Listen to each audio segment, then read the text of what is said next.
Feel আরদ ওয়া হুয়াল আজিজুল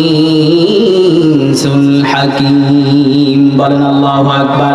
আল্লাহ পাক রব্বুল আলামিন বলছেন, বান্দারে আসমান আর জমিনের মধ্যে আমি আল্লাহ পাক রব্বুল আলামিন যা কিছু সৃষ্টি করেছি, আমার এই প্রত্যেকটা সৃষ্টিগুলো আমার তাসবিহ পাঠ করে। তার মানে বোঝা যায় যারা আল্লাহর তাসবিহ পাঠ করে অবশ্যই তারা আল্লাহকে মালিক হিসাবে মেনে নিয়েছে। কথা বলেন ঠিক কিনা?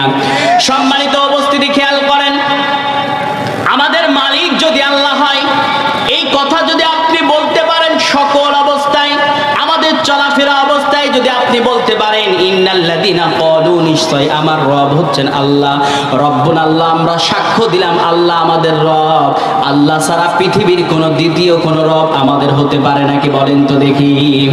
সম্মানিত উপস্থিতি, এবার বলেন তো দেখি, আমাদের রব যদি আল্লাহ হয় তাহলে আমাদের কাজগুলো কাকে খুশি করার জন্য হতে হবে? আমাদের কাজগুলো আল্লাহকে খুশি করার জন্য হতে হবে। আল্লাহ বাদে দ্বিতীয় কোনো মানুষকে আপনি খুশি করায় কাজ করতে পারবেন না।